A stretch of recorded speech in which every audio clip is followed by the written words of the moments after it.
Hello and welcome to episode 7 of the With the Bentleys podcast. Hello, my friends. My name is James. My name is Daniel. I'm Rikki. And this podcast is basically just a few people sitting around a table, picking a few topics and going on with themselves for way too long.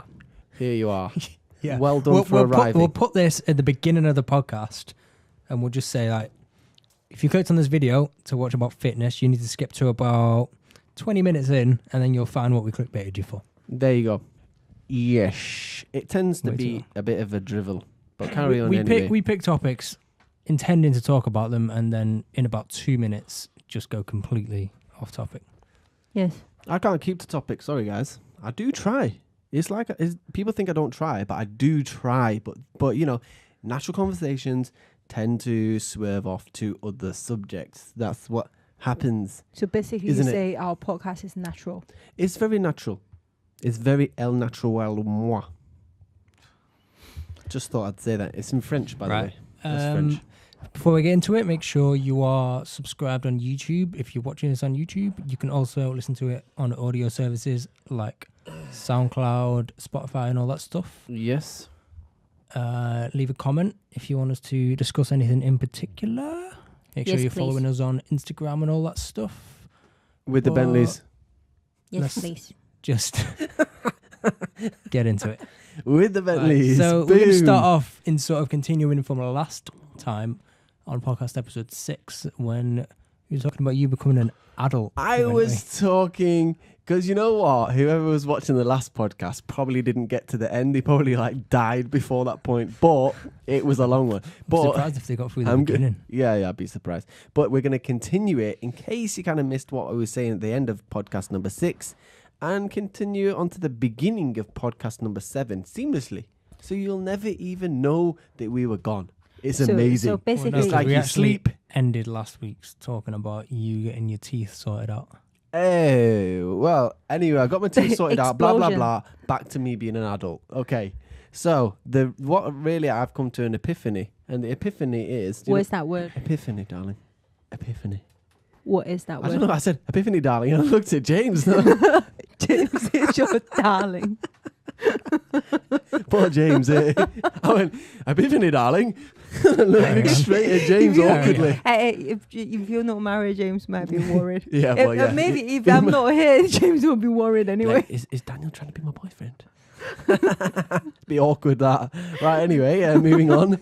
And then This went downhill I quick. fixed it well by looking back at Rikki to make sure she was aware I was calling her darling and not James. If you want to call James darling, I'm not worried. Oh, yeah, darling. Okay. Whenever I Right, finish your belt. so my epiphany. Epiphany means a moment of enlightenment. All right. Yes, an epiphany. Once you reach a point of enlightenment. Okay. Yeah. I had an epiphany basically where I thought I was transitioning into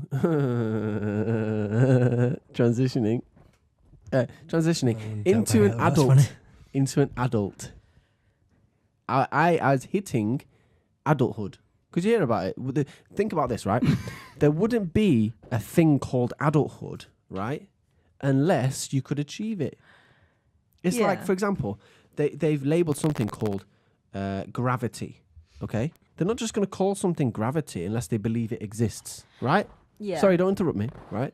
So, with that thought, they wouldn't call something called adulthood unless they believe there was something called adulthood. So, therefore, I believe I've reached that point of transitioning to the point where I am now a fully fledged, or not fully fledged, I guess I'm a fledgling of adulthood.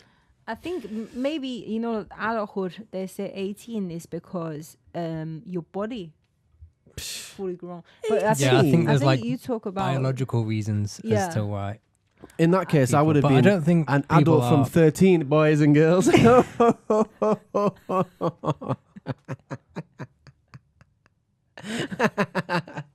Anyway, why were you 13? oh, just use your imagination there. I think the viewers know, but never mind. Let's just skip on from that point. Moving on. Yeah, I wouldn't really say that people are like mentally adults at the age of 18, though. Not at all. At 18, you're definitely Not at still all. a kid. Yes, indeed. But I also think, like, being 18 is kind of...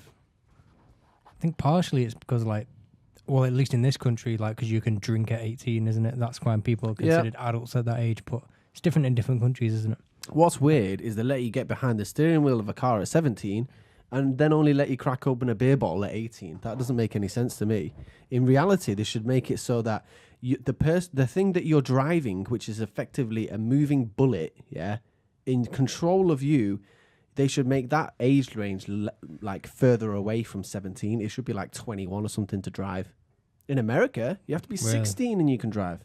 I think it's far more dangerous to get behind the steering wheel of a car than it is to get behind the neck of a beer bottle. Don't you think? I think they're both dangerous in many cases, but I think driving is not that dangerous, to be honest. Kids are quite capable. Driving's horrifically dangerous. What? People die every day on the roads. How many people do you hear about dying from too much alcohol poisoning? Not that much. Yeah, but it's not like a car crash is an instantaneous thing. Like alcohol, you can damage yourself in the long term. Especially at a young age. If you're drinking a lot at a young age, it can really damage your body. Depends on how much they drink. If it's only, like a moderate amount, then it shouldn't be a anything should be in problem. moderation. I mean, I'm not saying that every 17-year-old boy is going to get behind the steering wheel of a car and do 120 mile an hour if he can and crash on the Mancunian way. I mean, it's just not. Yeah, it's not.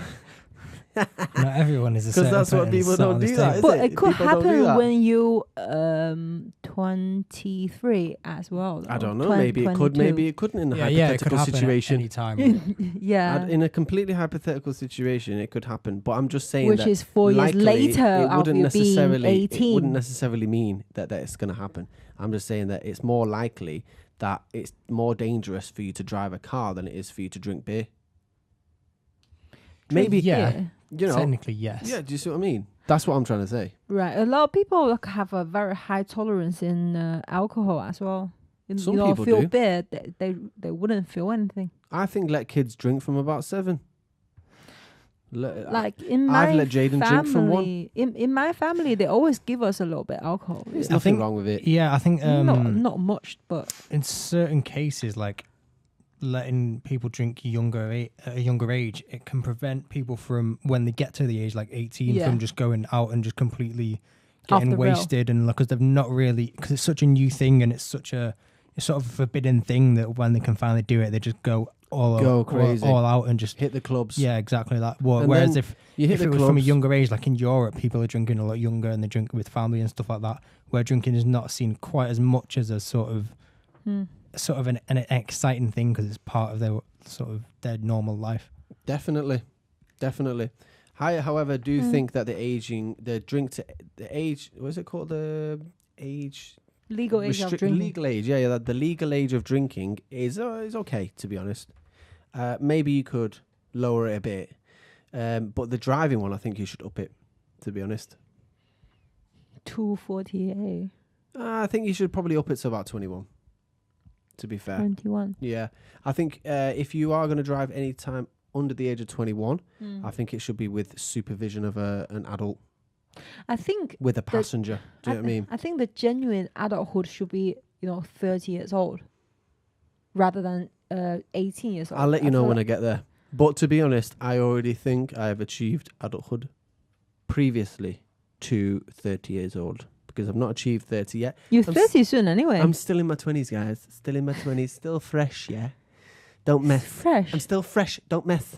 Ooh, do you like that rhyming skills there? Sorry, this No, podcast is going downhill I here. didn't isn't even it, really? understand what you're talking We about. were going good for a little while. Yeah, so... Okay, yeah, you go. I'll see you in a second.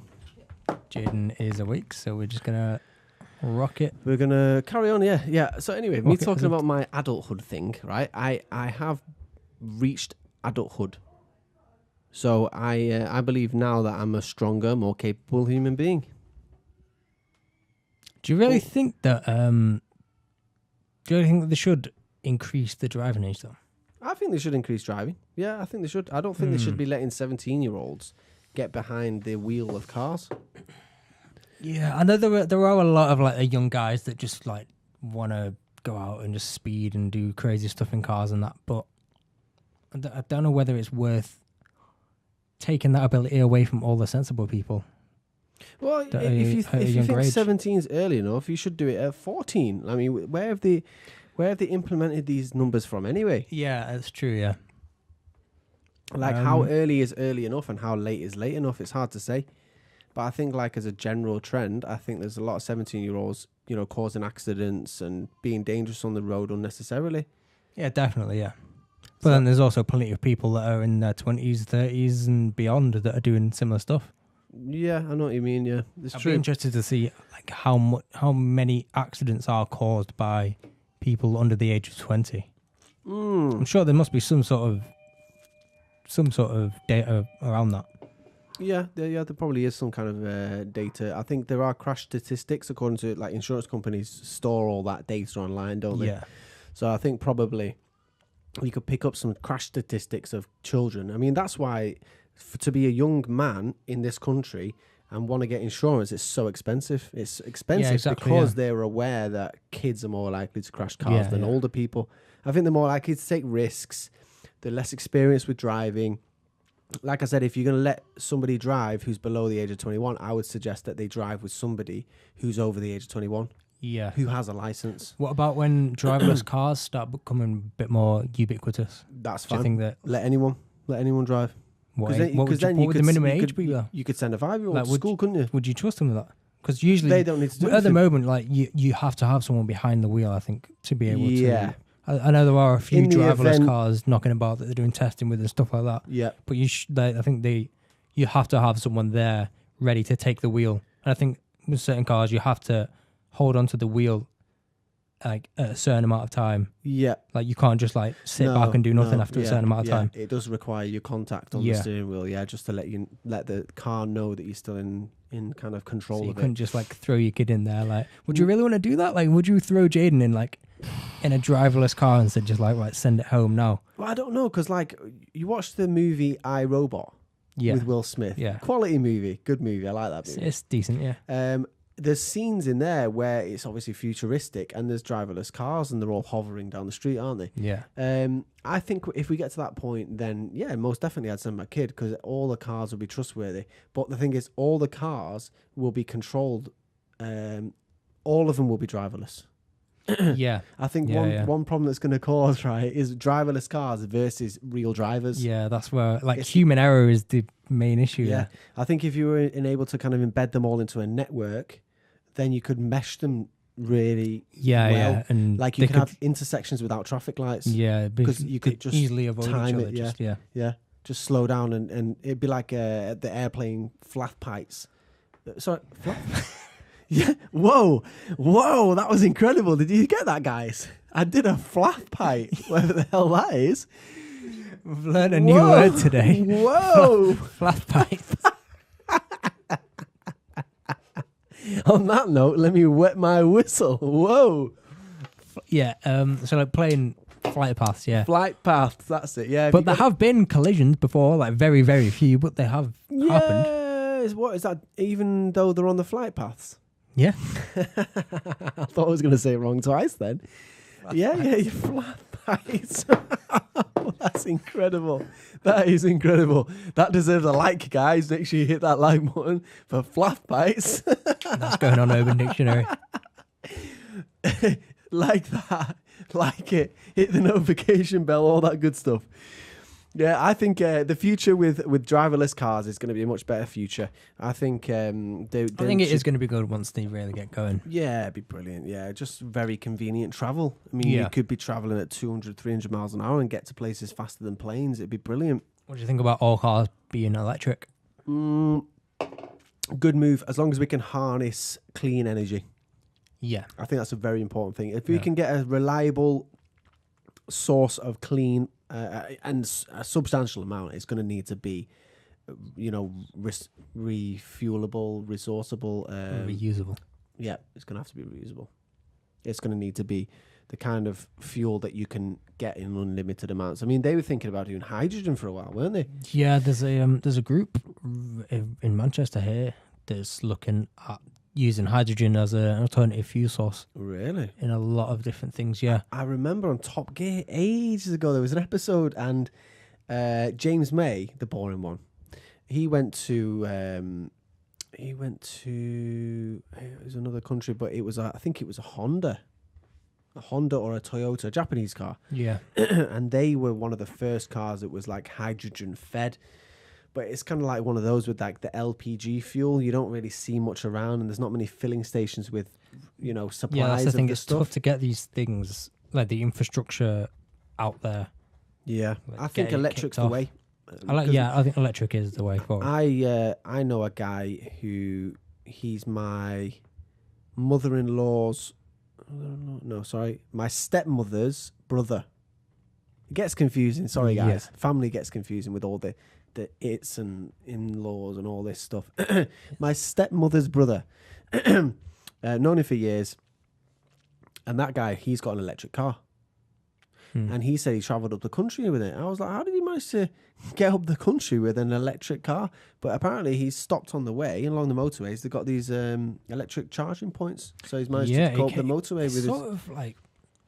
It came about fairly quick. It did. Like with the infrastructure for that came about fairly quick. A decade, and we're now on supercharge points. You can like quick charge. Yeah. It used to be all like slow trickle charge. You have to go in. Yeah, how quick is it now to Now you're looking at charge? 30 minutes. Wow. Yeah. So that's not bad. That just It's decent. grab a coffee and then just sit there while you fill. Exactly. Yeah. And how long does that take you on like an average, like a Tesla or something? I'd say you're probably going to get about 180. It's decent. Yeah. It's good. decent. Yeah. And it's probably only going to get better as well once It's it going to gets get better. more and more. It's going to get better. Once they can figure out how to get more energy out of the batteries, Yeah. they're going to be killing it, really. The only thing with the batteries is really all of them need to be reusable as well, because like they're really damaging to the environment, the batteries. Yeah. And that's going to start becoming a big problem. But I did see a guy who, because obviously I'm into the car stuff, there's a YouTube channel where a guy basically buys wrecked Teslas, water-damaged Teslas, and basically fixes them up and sorts them out. And he takes the batteries, sorts them out. Like, I mean, you can reuse them. Yeah. Sometimes you need to reuse the charge plates, or you need to make sure that the acid inside them is like super potent. But he reuses the batteries in the Teslas, and they've got like the whole floor pan is all batteries in it. It's crazy. Like they build the chassis of the car. Obviously, the chassis is the metal frame of it. Yeah. And then they put the batteries all lower down so it lowers the center of gravity, so that it handles better. Because if you had the center of gravity really high, you go around a bend, it'd feel like it's wallowing everywhere. So they put the batteries all low, right across the whole base of the vehicle. So there's loads of batteries in them. That's why they can travel that far. Yeah. That's why they Hundreds of miles off electric charge. That's why they sometimes like fully combust, can't they? If you can like, yeah, if one of the cells can be dangerous, yeah. But gets I mean, damaged, this then it thing can was fully bolted combust. on. I mean, it was on there like a safe door. It was crazy. He was going round it. I mean, there must have been I'd say probably about 150 screws on it, like all the way around it. I mean, there were absolutely loads of them. I think it's just that, I mean, this was a water damaged vehicle, so it had been submerged under water for 2 weeks. Wow. There was a flood in America, and it had been in someone's garage. It had been flooded. These terrible floods that happen. Yeah. And it had been completely submerged in water for 2 weeks. Took out all the bolts. Everything was fine. Waterproof. Wow. Amazing. So, I mean, Teslas are made well. I'm looking forward to seeing the future of electric transport. I think it's brilliant. I think they should make electric trains, the whole lot. Yeah, we need maglev trains over here, like they've got in Japan. Oh, yeah. That's what we need. Those things are insane. I went on the bullet train in China. Yeah. That was Is it the same something technology, else. the maglev? I think it is. Yeah. It is, because when you go past each other, one train passes the other one. It's like some crazy force field of energy. It's like... Yeah, that is and like... everything shakes on the side of the train. Yeah. But they're fast, really fast. Oh, yeah, we need them. We need them over here. I think that was in Beijing. I think they are. And they do about 220 mile an hour at the highest point. Yeah, I think it's about 400k, I think they do. Which is crazy. It's they have like the speed on the on the carriage, don't they, as well, to show how it's fast really you go. impressive, yeah. I can't wait for the future of electric stuff. I mean, Who knows if we'll see it, but hopefully we'll see it because it'd be interesting to see It's going to come. I think it's going to be. It just needs. It's not going to be like a small tipping point. It's going to be a gradual process until everyone accepts it, and then it's just here. I think it's here. I mean, electric cars are here to stay, as far as I can see. Yeah, they're here to stay. And it is the future. So if any of you guys have electric cars and are in the Manchester area, require them to be customised, hit us up. We know Teslas quite well. And we're able and qualified with vehicle wrapping and vehicle customisation. In fact, you can put some nice alloy wheels on those Tesla Model S's. So give me a shout. Those P90Ds, we'll get some nice rims on them. So moving on from the topic of me reaching adulthood, even though that was completely unrelated, people are like, you moving what? Adulthood? Teslas? Like, what's going on? The second topic was, if you've got a good memory. Did you even say? What were you Yes, planning? the second topic, there was a second topic about, this is wonderful. See when things come out of your mind like that, and you think to yourself... You wanted to talk about fitness, didn't you, and weight loss? Oh, that's right. Excellent. Haven't you got the best memory ever? Right, yeah. So topic number 2 was about fitness. Now, this is what we're going to clickbait people about. Yeah, because here you are.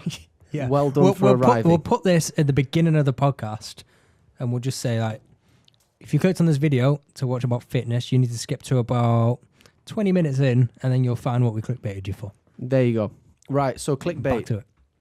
How to lose the best amount of fat, but also maintain your muscle mass. And it all starts off. How do you keep We should probably muscle? preface this with there is no single solution. All right, for everyone. No, not necessarily. But I'll boil it down to basics, explain what I know, and educate you. You and the viewers. Okay? Here we go. Okay, so how do you maintain muscle but lose fat, guys? How do you do it? Because ideally, this is what we all want, isn't it? Most people think to themselves, you know what? I want to lose fat, but I don't want to lose my muscle. But unfortunately, I have to cut back my calories to lose the fat, and it's a nightmare. I have to cut back my calories. I do lose the fat, but I also lose muscle mass. And that's not really what you want, because you want to maintain the toned muscles and the shape and all that kind of stuff. So, is it possible? Is it possible to maintain muscle? Incredibly difficult. Maintain muscle and potentially grow muscle at the same time as losing fat. How do you do it? So, let me start off with explaining how it's done. How it's done. Right, what you do is, first off, let me explain a calorie, okay? People think a calorie might just be a calorie. A calorie is only a calorie if you're in a caloric deficit, okay? I'll give you an example, right? If your daily maintenance calories are 2,000, let's say for easy numbers' sake, okay? You've got a daily intake of 2,000 to maintain the exact weight you're at right now, all right? You're going to have to then knock back 400 calories to then go into a deficit, sufficient enough to be able to lose weight, okay? Which is all well and good. That 400 calories, in theory, can be made up of anything you want. Because to be honest, you're in a deficit anyway, you're going to lose weight.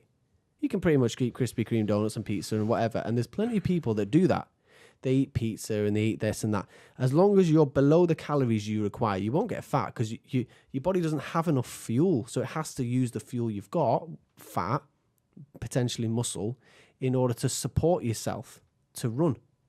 That's a well-known fact. So a calorie is only a calorie, really, calories in, calories out, when you're in a deficit. But a calorie in, calorie out is not the same if you're trying to maintain or gain muscle and lose fat. It's a different story. So what you have to do is you have to identify calories that are more costly to your body. So calories that are more costly to your body, for example, protein calories, they're different to a cream cake calorie. So a chicken breast, okay, let's say you get enough calories to be equivalent of chicken breast of 500 calories worth of chicken breast. So you get a pile in your hand, and you know based on the weight of that chicken that it's worth 500 calories. Okay, then you get a cream cake, and you get cream cake enough grams or whatever to be 500 calories worth. Now those two are completely different. The reason I say it's different is because the cream cake, when you eat that, the digestion process doesn't require much effort really for your stomach to digest it, whereas the chicken does. The chicken requires more effort for your body to digest it due to it being more of a dense sustenance, a dense form of sustenance. So what's going to happen is your body's going to take in the chicken, and it's going to have to break it down. It's going to have to do all its work with the acids and everything, and spend more effort.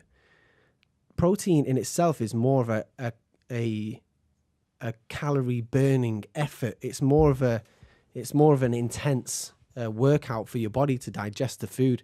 I don't know if you've ever had like a really hefty meal, like usually the protein full, like a heavy steak. You hear about the meat sweats and stuff like that, because usually what happens is you consume protein, and it takes a lot of effort for your body to digest all that protein, like break down the meat, because usually, I mean, especially red meat, it's thick and it takes a lot of effort for your body to do that. But it also depends on the food it's coming from as well, because there's a lot of different foods that have protein in it, not just meat. Yeah, exactly, yeah. So let's say you pick whatever it is, but like what I'm talking about here is your body actually requires calories to digest, doesn't it?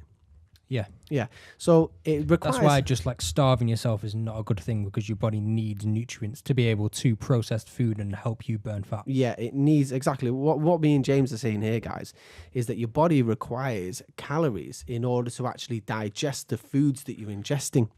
So the theory behind it, if you want to maintain your muscle and lose your fat, what you got to do is you've got to eat more of a concentration of food, which is higher in protein, potentially, but higher and harder to digest.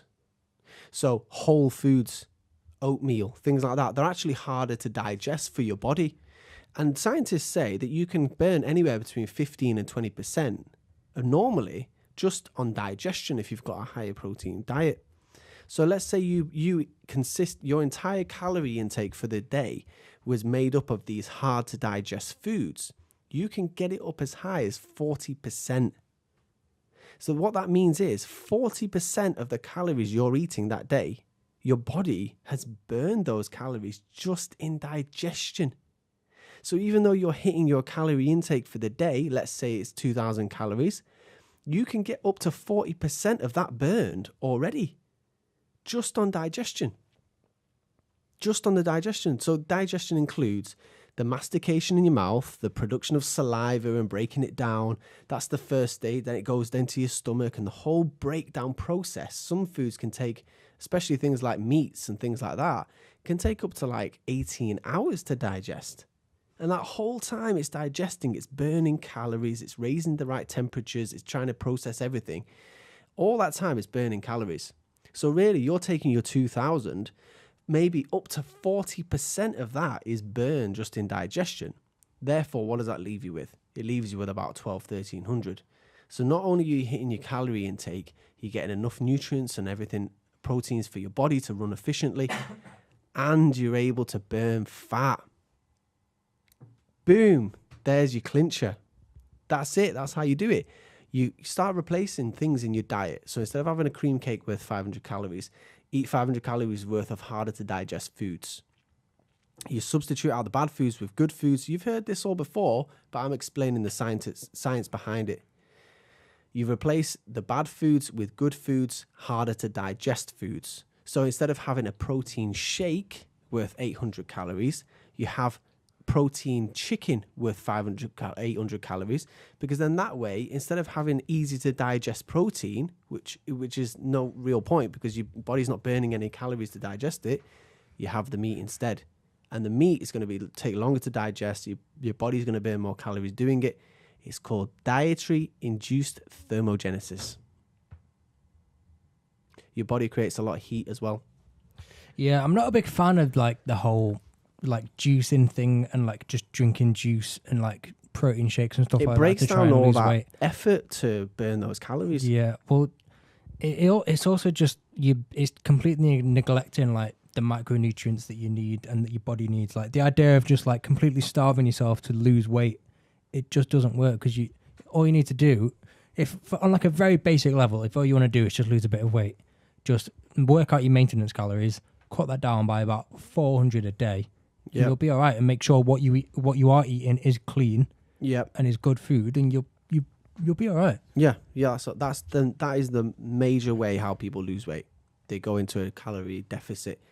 But the other thermo-induced, the dietary-induced thermogenesis, that's to do with basically making your body work a bit harder to actually digest the foods that you're having. So you can still eat the same amount of food that you need to maintain, but you replace the foods with foods that your body has to burn a lot of calories to use. So actually you're getting less than it seems. That's why I say a calorie is not a calorie when it comes to if you're doing that. Calorie is only a calorie if you're in a negative. Interesting. But it's true. It is true, because fats are really easy to digest. You have a cream cake, it's super easy to digest. Your body just goes and absorbs that stuff straight in. Yeah. Whereas chicken breast, it's got to work, man. It's got to work. I mean, that stuff's tough. It's got to have all the acid to break it all down before you can actually use it.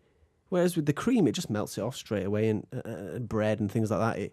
It easily breaks it down, but your body's got to, if you put your body through more of an effort to break down food, all those calories that's involved in that, that's actually helping you out. So you're still getting your maintenance amount, you're still getting all the nutrients you need. There's nothing better than whole foods anyway. And then those whole foods are harder to break down for your body. It's going to burn calories doing that. And the whole process of it burning those calories down means you don't lose any of your muscle mass, because you're still hitting what your body requires for the day. But on top of that, you're burning more, and you've got cleaner foods, so your body's going to then start using fat reserves. It's interesting.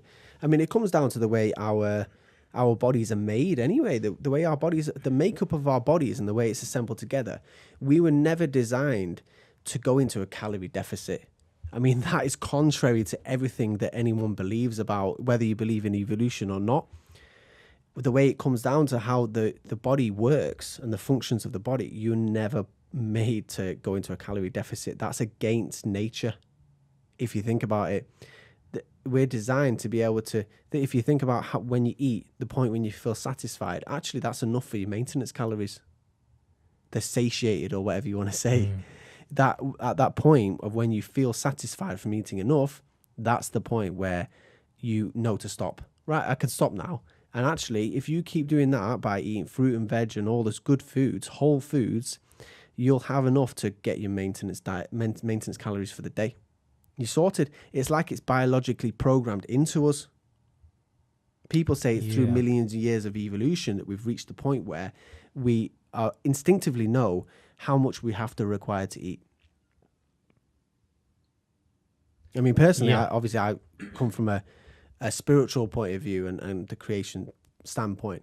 But either way you look at it, it seems like we've got a format inside of us telling us how much we need to eat. That's how people get fat. I think it is like overstated now how much you need to eat, because you really don't need to eat that much. You don't to really live healthily. You don't need to eat that much. I think I've had a sufficient rant there.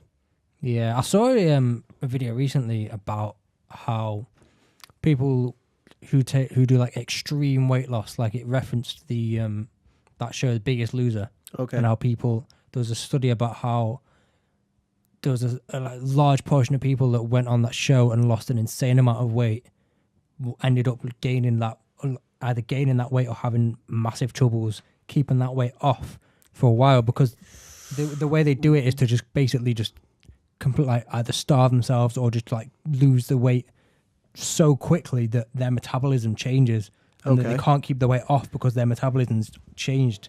So they can't. So when you see these people that say like, "Oh, I'm barely eating anything, but I'm not losing weight," right? It's because their metabolism's changed. So they really need to eat like nothing at all to be able to keep that weight off. Otherwise, they're going to eat what might be an average amount of food, but their metabolism's so slow that they're just gonna gain weight from that. Interesting. Because the way I see it is like, to be honest especially with fat people and that, they eat a lot of fat. I mean, you say you are what you eat. If you eat a lot of fat, you're going to get fat. Simple as that. It is as simple as that. Do you see anyone? But also, if you could be in a caloric deficit, a caloric surplus, eating not that much fat, but still put on quite a lot of weight though, and quite a lot of fat as well. You can. If you're eating loads of carbs, especially simple carbs. One thing I look at is gorillas, right? I know this is quite primitive, but if you look at gorillas, right, the amount of muscle mass that they have, I mean, they're chewing on lettuce all day. Yeah. I mean, they're chewing on straight veggies, and to be honest, they've got a lot of lean muscle mass. I mean, I know by the idea that you need to eat meat to gain muscle as well, isn't it? No. I mean, apparently there were some studies to do with the amount of protein that we really require. Yeah, and actually, it's far less. It's far less to gain muscle than people say. And the reason I think they shove protein in our faces is more of a corporate standpoint. Yeah, the fitness industry now it's so sinister in certain ways, in the way that there's so many companies and people saying like, this is what you need to do to get. Firstly, they're promoting the idea that you need to be big, or that the men need to be big and women need to be small, and largely, and then they're creating products and selling products that are saying we can get you to this place you should be in, but you just need to pay us for it. Yep. And this is all perpetuated through like the whole Instagram modeling scene and everything. Like, I don't think these people are bad people for doing it, but there's a lot of sinister business within the fitness industry these days, which is Have you seen Mike quite O'Hearn? harmful for people. I think I've heard the name. Mike O'Hearn, right? This guy, he name. sells like a protein, which is like frozen duck embryos or something. Right? I'm serious, right? I mean, there's all kinds of stuff being sold at the moment. I can't help but think people that basically they're hench guys, right? They'll probably jump on steroids too, to be fair, and they'll get a decent physique, okay? And then they think they're sufficiently qualified to bring out their own brand of Everyone has got protein their shake. own protein these days. Boom! Get a new brand of protein shake on the market, and they all want to sell their own brand of protein All shake. their own pre-workout. Oh, All their own workout. the full range. routines, The full range. And you know what? If you need some tight their own pants to go workout with it, gear. yeah. I mean, there's people that have got like successful businesses, and fair play to them, but like every man and his dog's got a protein range these days. Yeah, it's crazy. It is crazy. I can't help but think all of it's exactly the same from probably 5 similar factories or something like that. Yeah. I mean, especially like with whey protein and stuff like that, like it's really harmful if you're drinking it a lot. really. Whey protein is not good for your kidneys at all. I mean, I switched from whey protein to vegan-based protein, so plant-based proteins okay. like pea protein, brown rice protein, and all Right. that stuff. Have you tried Just 'cause- hemp protein by any hemp chance? protein as well. What do you yeah. think of it? It's good. If you can get flavored stuff, it's a lot better. The unflavored stuff doesn't taste great. Bro, I had one little half glass of hemp protein. It doesn't taste great. It flushed me out. Oh yeah, it's full of fiber, isn't it? Bro, It's great. It's hemp. Like hemp as a food source is amazing. Hemp Goodness seeds me. are great for you. Amazing. So much fiber in it. That's Can why you I think explain- vegan protein brands are so much better, because not only is it less harmful than using whey protein Yeah. and all the bad stuff that comes from whey protein and all those unimportant products, Right. it's also got loads more nutrients in it and fiber and all this Right. stuff. It's great. That's exactly, yeah. I mean, isn't a lot of the protein from kind of eggs and stuff like that broken down during the process of making kind of whey proteins and stuff like that? I don't know the details on that sort of stuff, but whey protein comes from animal sources. Yeah, it's horrible. And whey protein, I think if you don't know the exact details on it, but I think whey protein in high dosages can increase your Estrogen. risk of getting diabetes. Oh, goodness me. Especially with all the flavorings they put in there. Yeah, I think it does. I think it can really mess with your insulin levels. Yeah, I wouldn't really want to mess with it. I mean, I went for a month where I was having 6 scoops a day, every day Yeah, for a that's month. it's not good for you. That was an interesting month, but to be honest, I didn't notice one bit of difference. Yeah. Not one bit. And the reason I think say that... overall, the amount of protein that you need is, like we said before, it's massively overstated because But I think you've got the to have industry. so much more of the protein shake to see a difference, especially with fat burning of any kind. Because I had a friend tell me, "Oh, you want to get lean, do you? jump on whey protein, but not weight gainer, for example, not weight gainer, but whey protein, because the whey protein is more kind of less calories but higher protein quantities, and obviously protein is supposed to be harder to digest. But the thing is with that is it's already kind of pre-mixed, ready to go. It's easily digestible, quickly absorbable protein. That's the selling point. So you are getting the protein, but the thing is your body's not having to put much effort into burning it. Whereas if you were to have exactly the same grams of protein, but you had it in chicken breast, different story. And you've got the nutrients for your body to be able to process it. You've got the amino acids that come with those all foods the good stuff, that can help you process it. It's like how like fruit juices are full of sugar and they're not very good for you if you can just fruit juices. Whereas if you're eating that fruit, the raw fruit, the actual fruit, your body has got all the nutrients and the fiber in that fruit to process the sucrose. Right. So it's not as damaging to your body. Okay, got you. So it's actually healthier for you in the long run, isn't it? I mean, it's an interesting. It's something like we can come back to again and again. Because Whole Foods, you get, it's what nature is intended. For it to be there. It's got all the stuff you need in it to process it. Because I think there's a lot of things now, like kids are like, oh, I just want to get hench, I just want to look massive, all right? Because I've seen guys in the bodybuilders. There's so many. I could go on. We could do a full podcast about the fitness industry, and I don't think it's a bad thing. The fitness industry, there's a lot of good stuff, and I think it's great that that gyms and the gym culture has become so massive now, and that it's good to be healthy. Being healthy has become so big. But there's a lot of unhealthy aspects being sold as being healthy.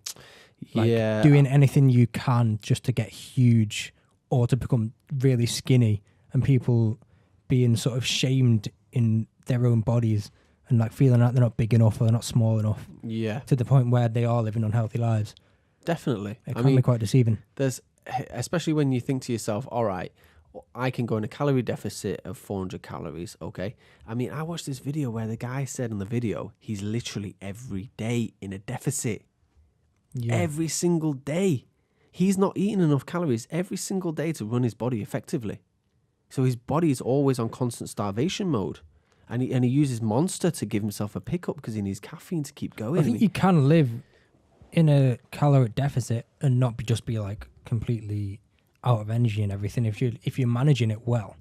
Like if you're only having like a few calories below your maintenance, then that's not where I want to be at.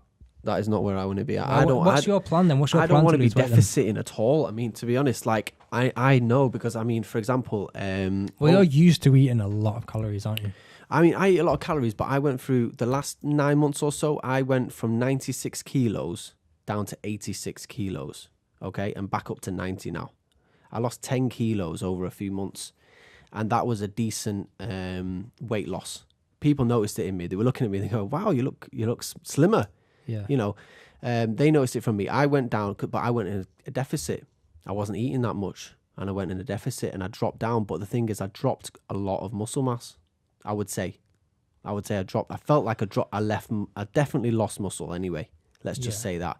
I know I lost fat because I could see on my waist and everything, all that was trimming up and everything. So I know for sure I lost fat, but I also lost muscle. And that's the thing. I don't really want to be deficiting, to be honest. I don't know if you really need like a crazy hardcore diet, though. I think if you just looked at what you ate on an average day and just say like, right, I'm going to cut out Monster and drink loads of water instead. Yep. Say I'm like, not going to drink any soda or anything. Yep. I'm not going to eat any, not going to have loads of sugary foods, like junk food and stuff like that. So you cut out fast food like altogether. Yeah. You'd probably lose a fair amount of weight. If you were eating whole foods, like you don't eat breakfast, say you maybe just eat fruit for breakfast. Like fruit is the best thing you could have for breakfast. Yeah. Because there's so many nutrients. It's great for breaking down everything you ate the night before, and it's not too. It takes quite a short amount of time for your body to process. So if you had fruit in the morning, had like a nutrient dense meal, nice fair amount of calories for lunch, and then just had another meal at lunch dinner time, fair smallish meal to give you what you need, and then you'd be all right. I think you're right. I think but one thing you got to consider is the calorie intake. Like if you were to get side by side a meal of, let's say, a 2,000 calorie meal, okay, of McDonald's. It probably wouldn't be hard to get, really. No, definitely not. 2 Big Mac meals I don't know what the calories with are. a but milkshake. Probably, yeah. Oh, I'm yeah, backing probably 2 Big Mac meals with a milkshake Yeah. each. Yeah. I reckon that's your 2,000 right there. Yeah. I could eat that pretty easily. Yeah. Okay, but if you were to get 2,000 calories worth of really healthy food, that's a large quantity. I mean, you got to be shoving the calories down. So I think, and the other thing is, I could eat that quite easily and feel again hungry not long after that. Yeah. But if you want to hit your calorie amount, that's the thing, how you can easily go into a deficit eating healthy food. Because you're eating healthy food, you're getting all the vitamins, you're getting everything you need. But unfortunately, you're in a deficit because you have to eat so much of that food to make up what it would be for 2 takeaways. Yeah. Well, it's easier than you might think. Like when I stopped eating meat, it was a little more tough to, because I also pretty much cut out dairy as well for a while, Right. and it was tough to reach the same amount of calories, but a lot of it was just because I didn't know as much about the foods that you can eat that aren't meat and dairy products to get these calories. Like I'm eating the same amount of calories pretty much now as I was when I was eating meat and dairy. Right, okay. So what are you hitting then calorie-wise? So I usually I aim for about 2,800. I don't always hit it, but I usually between 2,500 and 2,800. So would you say you've leaned up since you've done that? Oh yeah, 100%. Oh, wow. Definitely. Yeah, I leaned up a lot, and I've definitely lost muscle. How long has that taken, would you say, to lean up? Well, I stopped about a year ago now, over a year ago. Okay. And I noticed what within would you about say 6 months, I'd noticed that I'd lost Oh, really? mass. Yeah, definitely. Yeah, I lost quite a bit of mass, but a lot of it, I kind of, like, within that year, I kind of wasn't training as much and wasn't doing as much sort of mass building What would you work in say the gym your anyway. So I body... did lose a bit of muscle mass, but I definitely lost a lot of fat. Okay. Right. What would you say body percentage-wise? What would you say you went from and to? I have no idea. I'm not sure what I was then. Because I think 10%'s about... 10% is I didn't lose it all. Like, I've definitely still got fat on me, but it's definitely a lot easier to lose fat on, say, like a vegan or vegetarian type. Yeah, because it's that stuff can be quite hard to digest. I mean, I know some green leafy vegetables, your body's got to put in work to digest that stuff. Yeah. Especially red meat. Oh my goodness. I think, don't they say red meat stays in your body or something for... I think it's classed as a carcinogen for some reason. Yeah, because it stays in your body for ages afterwards. I mean, that's crazy if you think about it. Stuff that you eat stays in you. That's why the Muslims came up with fasting, isn't it? I've no idea. I think Muslims developed fasting, one to praise God or something. But I think another reason was because biologically it's good for your health to now and again to go through a period of fasting to cleanse out like your body. To cleanse your body. I think it's also in African culture as well. There's period of fasting. Something like that. Yeah, I've read a book. I read bits of a book called African Holistic Health, which is about like traditional African like health and medicine and stuff like that. And there was a portion about fasting in that, talking about water fasts and all that stuff. I've heard about people, fasting apparently is like an amazing thing. It boosts your GH levels and everything. Yeah, well, you used to do intermittent fasting for a while, didn't you? I did intermittent. I mean, I did intermittent fasting for, I'd say, about 9 months. Me and Rikki both did it, where basically we weren't eating at all until like, we weren't eating from 6 p.m. until about 12 p.m. So we weren't eating at all during that point. Yeah. Me and Rikki were pretty lean at that point, honestly. Yeah. We were both showing abs. How about that, both of us? Wow. I've thought about doing it also because it's kind of convenient as well, not having to cook as much. It is. It's interesting. Not worrying about food. But you've only got a 6-hour window to eat. That's the problem. Yeah, exactly. I don't know if I'll be able to get You've got to shove enough in your calories within that. Because I eat slow as well. I'd rather spread it all out. Yeah, you got to shove in your calories. I mean, that was harder. We then moved on later on to 8 p.m. instead. Yeah. Because the only reason, because we didn't have any social life. Because we were like, you want to go out for dinner? We're like, yeah. What time? 7 o'clock. Damn it. So because of that, we moved it to 8 p.m. instead. Yeah. So instead we had an 8-hour window and it was like a 16-hour fast compared to like 18 hours. which Yeah. I think is more reasonable. Have you looked at a ketogenic diet? No, the keto Is- diet. Yeah. Right, I've heard Which about is- it. What is it? I think there's a lot more people doing it now. It's basically you have really low carbs Okay. with fairly high protein and higher fats than you normally would have. Right, So so when basically we're what saying, it does, it's you are so when like traditionally people eat carbs for energy Yeah. because you get your body is in a glycogenic state because your body uses carbohydrates to produce glucose for energy. yes. Whereas on a ketogenic diet, you are reducing your calories so much that your body becomes in a ketogenic state, Okay. which is where you're burning fats to create ketones Right, and use that as energy instead. right. So your body is burning more fat than it would Interesting. as you when you're using carbohydrates. So as it's an energy using your source. fat resources for energy Yeah. instead of your muscle. Yeah, Clever. I think. So how do you achieve this then? There's certain people believe it's not necessarily a healthy thing to do.